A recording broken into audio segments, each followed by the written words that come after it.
जैसा कर्म करोगे वैसा ही फल प्राप्त होगा। ये कहावत हम सब ने बहुत बार अपने जीवन में सुनी होगी, लेकिन क्या सच में आप दिल से मानते हैं कि अच्छे कर्मों का फल अच्छा ही होता है? अंदर से कोई स्पष्ट उत्तर नहीं आ रहा होगा, क्योंकि हम अपने आसपास ऐसे बहुत से लोगों को देखते हैं जो जीवन भर अच्छे कर्म करते रहते हैं, लेकिन इसके बावजूद उन्हें अच्छे फल प्राप्त नहीं हो पाते। एक नौजवान कड़ी मेहनत करता है किसी परीक्षा में पास होने के लिए, लेकिन उस परीक्षा के परिणाम में उसे निराशा ही हाथ लगती है। तो इससे तो यही सिद्ध होता है कि जिन महापुरुषों ने ऐसा कहा है कि अच्छे कर्मों का फल अच्छा ही होता है, या तो वो महापुरुष गलत थे या फिर हम कर्मों का लेखा जोखा समझ ही नहीं पाते।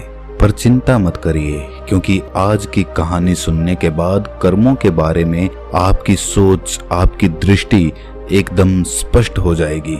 कहानी को आखिर तक सुनने के बाद भी अगर आपके मन में कर्मों के बारे में कोई सवाल रह जाता है तो आप कमेंट सेक्शन में जरूर पूछना, क्योंकि आपके सवाल ही हमें चिंतन करने पर मजबूर करते हैं। पुराने समय की बात है, किसी गांव में श्यामू और राधेश्याम नाम के दो भाई रहते थे।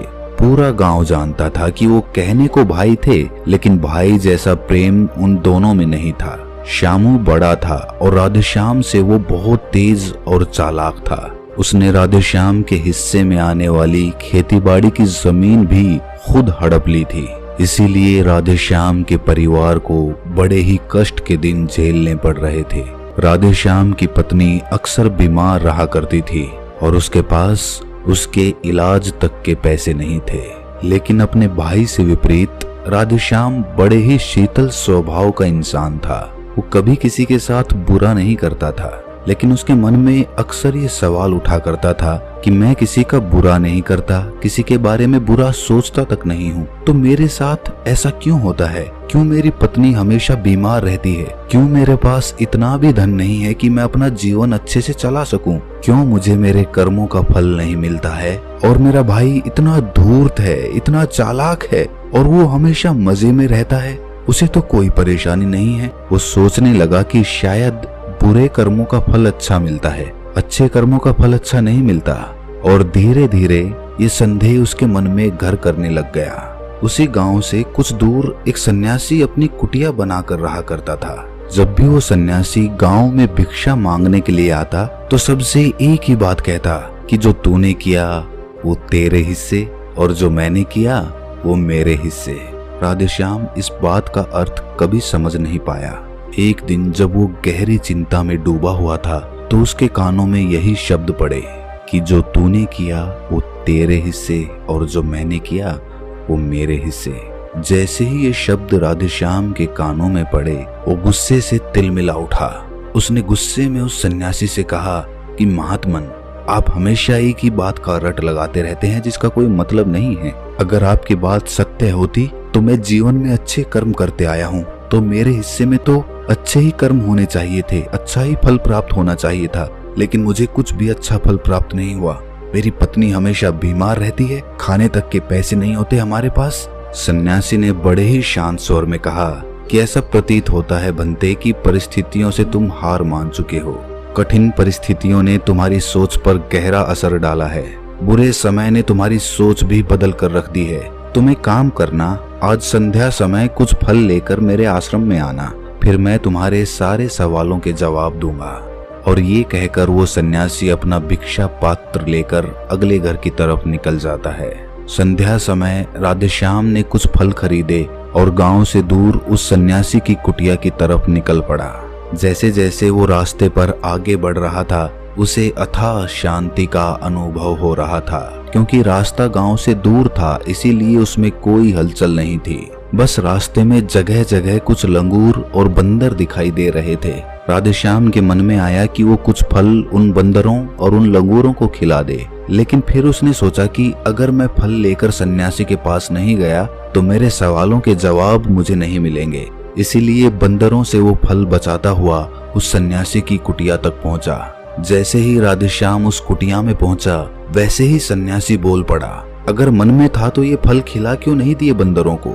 ये सुनकर राधेश्याम आश्चर्यचकित रह गया। सन्यासी को कैसे पता चला कि उसके मन में बंदरों को फल खिलाने की इच्छा उठी थी। उसने पूछा कि महात्मन, आपको कैसे पता कि मैं बंदरों को फल खिलाना चाहता था? सन्यासी ने बड़े ही शांत स्वर में कहा कि जरूरी ये नहीं है कि मुझे कैसे पता चला। हम तो सन्यासी हैं, सबके मन की बात पढ़ लेते हैं। जरूरी ये बात समझना है कि जिस तरह एक बछड़ा हजारों गायों के बीच अपनी माँ को ढूंढ लेता है, उसी प्रकार कर्म अपने कर्ता को ढूंढ ही लेता है।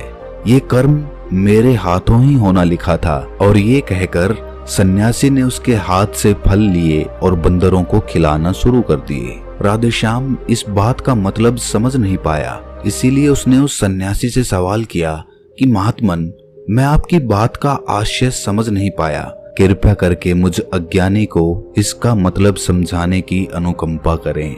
सन्यासी ने बड़े शांत स्वर में कहना शुरू किया कि बनते, मनुष्य को हमेशा यही लगता है कि वही करने वाला है, वही करता है और वही कर्म करेगा। लेकिन समझने की बात ये होती है कि कर्म आपका खुद चुनाव करता है, आप कर्म का चुनाव नहीं करते। अगर आप किसी कर्म को करने के योग्य हैं तो हजारों लोगों के बीच में से कर्म आपको अपने आप ढूंढ कर निकाल लेगा। इसीलिए योग्य बनने पर ध्यान दो, कर्म करने पर ध्यान मत दो। अगर तुम सिर्फ कर्म करने पर ध्यान दोगे तो कभी योग्य नहीं बन पाओगे।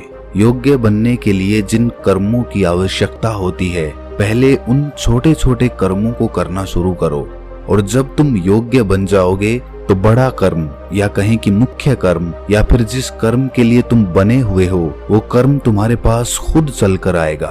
उदाहरण के लिए तुम इन बंदरों को देखो। इन बंदरों ने छोटे छोटे कर्म करके पेड़ों पर चढ़ना सीखा, गुलाटियां लगाना सीखा, और इसी प्रकार छोटे छोटे कर्म करते हुए ये मुझ तक पहुंच गए। और मुझ तक पहुंचने के बाद इनके पास इनका खाना खुद ही पहुंच गया। इसीलिए अपनी रोजमर्रा की जिंदगी में छोटे छोटे कर्म करते हुए अपने आप को योग्य बनाते जाओ, और जब तुम योग्य बन जाओगे तो अपने आप बड़ा लक्ष्य तुम्हें प्राप्त हो जाएगा। सन्यासी ने अगला कथन कहना शुरू किया जो कि बहुत ही जरूरी था। ध्यान लगाकर सुनना। अगर तुम योग्य बनने के लिए कर्म नहीं करोगे तो दूसरे लोगों के कर्म भी तुम्हें प्रभावित करने लगेंगे।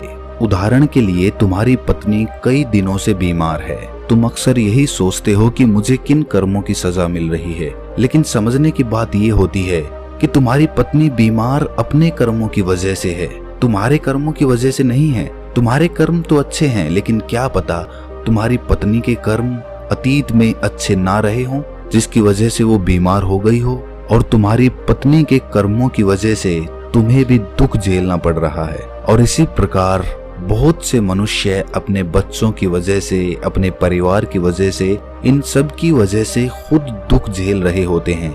लेकिन जरा सोचो, अगर तुम योग्य होते तो तुम अपनी पत्नी का खुद इलाज करवा पाते, उसकी बीमारी दूर करवा पाते। और क्या पता अगर तुम योग्य होते तो तुम्हारा किसी दूसरी स्त्री के साथ विवाह हुआ होता जो स्वस्थ होती।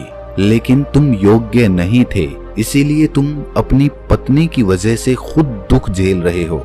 अगर तुम योग्य बन जाओगे तो दूसरे लोगों के कर्म तुम्हें प्रभावित नहीं कर पाएंगे। सन्यासी ने राधेश्याम को चेतावनी देते हुए कहा कि याद रखना राधेश्याम, आपको वो नहीं मिलता जो आप चाहते हो, बल्कि वो मिलता है जिसके आप योग्य हो। इसीलिए अपनी योग्यता को बढ़ाने पर काम करो, उसके लिए कर्म करो। कर्म का फल पाने के लिए कभी कर्म मत करो। राधेश्याम ने सन्यासी से हाथ जोड़कर एक सवाल पूछा कि महात्मन, मुझे ये बताने की अनुकंपा करें कि मैं अपनी योग्यता किस प्रकार बढ़ा सकता हूँ ताकि मेरा मुख्य कर्म मुझको खुद ढूंढ सके। सन्यासी ने बड़े ही शांत स्वर में कहना शुरू किया कि भंते, इसके लिए बड़े ही सरल उपाय होते हैं। सबसे पहला उपाय है कर्म करके भूलते जाओ। तुम जो भी कर्म कर रहे हो अपने योग्य बनने के लिए, उस कर्म को करने के बाद भूल जाओ। ये मत सोचो कि उससे तुम्हें क्या प्राप्त हुआ। इसीलिए कहा जाता है कि कर्म करो, फल की चिंता मत करो। अगर तुम फल की चिंता करोगे तो वास्तविकता में तुम कर्म कर ही नहीं रहे होगे। अक्सर मनुष्य की पीड़ा का ये एक बहुत बड़ा कारण होता है। वो सोचता है कि मैं कर्म तो अच्छे कर रहा हूँ, लेकिन मुझे फल प्राप्त नहीं हो रहे, और यही पीड़ा उसके मन को ठेस पहुंचाती रहती है, उसको अपने लक्ष्य से भटकाती रहती है। किसी कर्म को करने के बाद अपना आकलन जरूर करें, लेकिन फल की चिंता ना करें।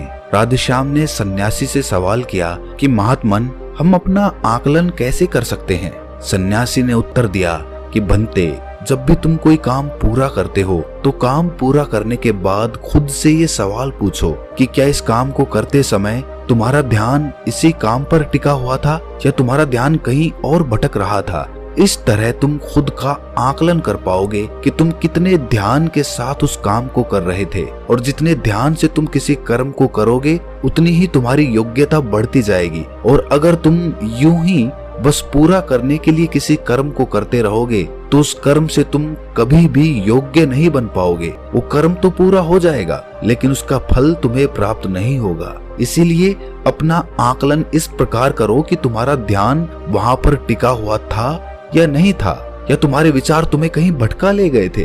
और कोशिश करो कि तुम्हारे विचार अगली बार जब तुम ये कर्म करो तो उसी कर्म पर टिके रहें, इधर उधर दूसरी बातों में भटके ना। राधेश्याम ने इस पर एक सवाल पूछा कि महात्मन, जब भी हम कोई कर्म करते हैं तो हमारा मन विचारों से ग्रस्त हो जाता है, वो तरह तरह की बातें सोचने लगता है, तो हम किस तरह अपने मन को एक ही कर्म पर टिका कर रख सकते हैं? इसके लिए कोई उपाय बताएं। सन्यासी ने इसका उत्तर देते हुए कहना शुरू किया कि भंते, जब भी तुम किसी कर्म को करते समय अपना पूरा भाव उसमें डाल देते हो तो तुम्हारे विचार उसी कर्म पर केंद्रित रह सकते हैं। पूरी निष्ठा, प्रेम और सद्भाव के साथ किया गया कर्म तुम्हारे विचारों को इधर उधर नहीं भटकने देता।